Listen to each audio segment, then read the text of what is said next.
جڑ کے آباد ہوا کرتے جماعت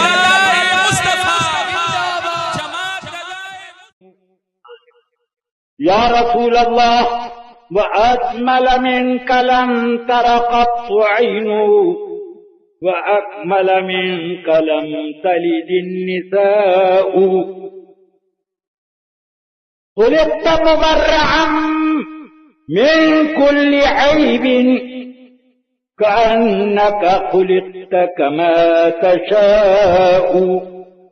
یا رسول اللہ، آج تک کسی آنکھ نے آپ کے جیسا حسین و جمیل پیکر دیکھا ہی نہیں. حسن و جمال کا پیکر آپ کے جیسا کسی آنکھ نے نہ دیکھا. اور جبریل امین تو یوں کہیں قلبت مشارق الارض ومغاربها فلم اجد مثلك یا رسول اللہ. یا رسول اللہ، پورب کا ایک ایک کونا، پچھم کا ایک ایک چپا الٹ پلٹ کر دیکھا، مگر آپ کی مثال کہیں نہ ملی. اعلی حضرت اس حدیث کی ترجمانی کرتے ہیں، یہی بولے سدرا والے چمنے جہاں کے کھالے سبھی میں نے چھان ڈالے. یہی بولے سدرا والے چمنے جہاں کے کھالے سبھی میں نے چھان ڈالے. تیرے پائے کا نہ پایا تجھے ایک نے ایک بنایا.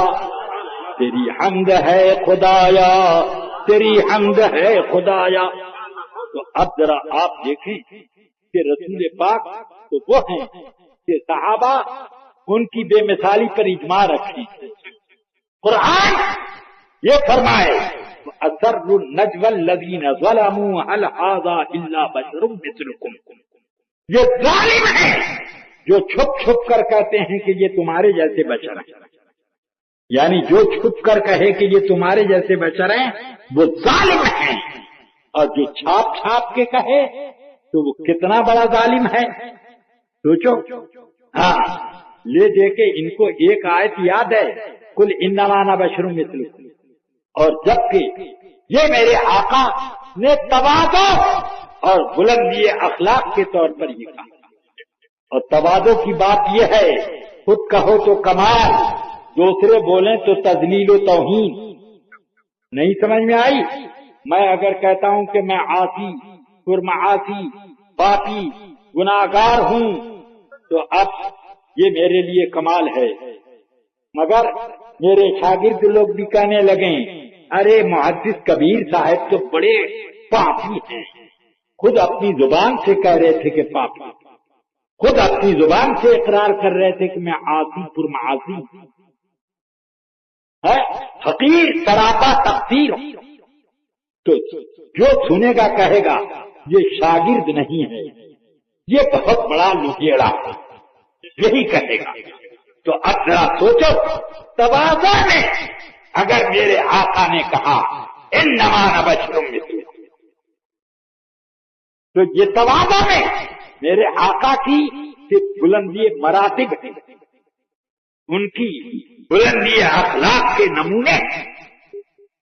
لیکن اگر کوئی رحمتی بھی کہنے لگے تو وہ عذاب اور ملامت سے پیچھے نہیں رہتا. اس لیے اللہ نے نبی کو تو کہا قل انما انا بشر مثلکم.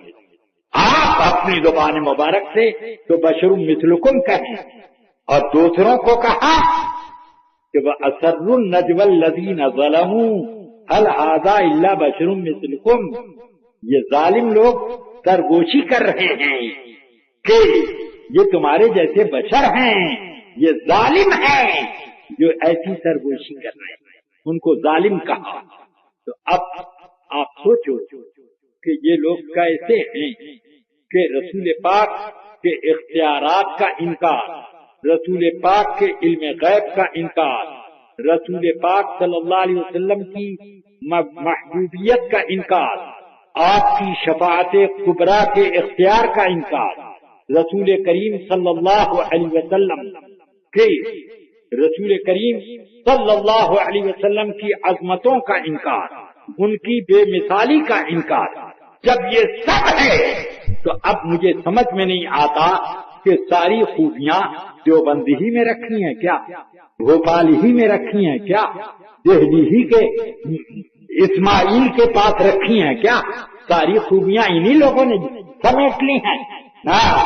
تو اس لیے یاد رکھو کہ تکبر عزازیل را خار کر، بندندان لعنت گرفتار کر، میرے آقا صلی اللہ علیہ وسلم کی ذات میں جن لوگوں نے گستاخی کی ان کو قرآن مجید میں ایسی ایسی وعیدیں دی گئیں کہ العیاذ باللہ، ان طرح کی وعیدوں سے اللہ تمام سنیوں کو محفوظ رکھے۔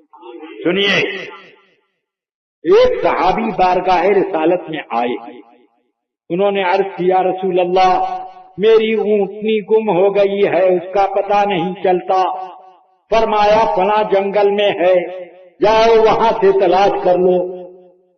تو منافقوں نے سنا، کہنے لگے دیکھو نا وہ کہتے ہیں کہ تیری اونٹنی فلاں جنگل میں ہے، ارے ان کو تو اپنی پیٹھ کے پیچھے کی خبر نہیں، ہم لوگوں کو پہچانتے نہیں، وہ اونٹنی کو کیا جانیں گے کہ کہاں ہے۔ اب ایک صحابی نے سنا تو رسول پاک صلی اللہ علیہ وسلم سے آ کر خبر دی کہ یہ لوگ ایسے بات کر رہے تھے۔ رسول پاک صلی اللہ علیہ وسلم نے بلایا ان لوگوں کو کہ ہم لوگوں نے ایسی بات کہی تھی، قرآن پاک کی آیت نازل ہو گئی، قل اتستہزئون باللہ وآیاتہ وقد کفرتم بعد ایمانکم، اے منافقو تو اللہ اور اس کی آیتوں کے ساتھ ٹھٹھا مذاق کرتے ہو، تم کافر ہو گئے اپنے ایمان کے بعد۔ سن لیا، نبی پاک کے علم غیب پر مذاق کرنے والے لوگوں کو قرآن نے کفر کی وعید دے دی کہ کافر ہو چکے۔ تو یہ حال ان وہابیوں کا بھی ہے، یہ عبداللہ ابن ابی کے جو مقلدین ہیں ان کا یہی حال۔ اس لیے رفیقان گرامی، عزیزان ملت، اپنے آپ کو ان فتنہ پرور تمام قوموں سے بچاؤ۔ وہابیوں کی 3 قسمیں اب تک میری آنکھ کے سامنے ہیں۔ ایک وہابی جو اپنے کو حنفی کہتا ہے دیوبند میں ہے، اور ایک وہابی جو اپنے کو حدیث کا پابند کہتا ہے اور وہ بھی وہابی ہے، اور ایک وہابی جو اپنے کو مودودی کہتا ہے، مودودی کے علاوہ کسی کو امام نہیں مانتا، کسی کو قرآن اور حدیث کا واقف کار نہیں مانتا۔ یہ بھی عقیدے میں تینوں کے عقیدے ایک ہیں۔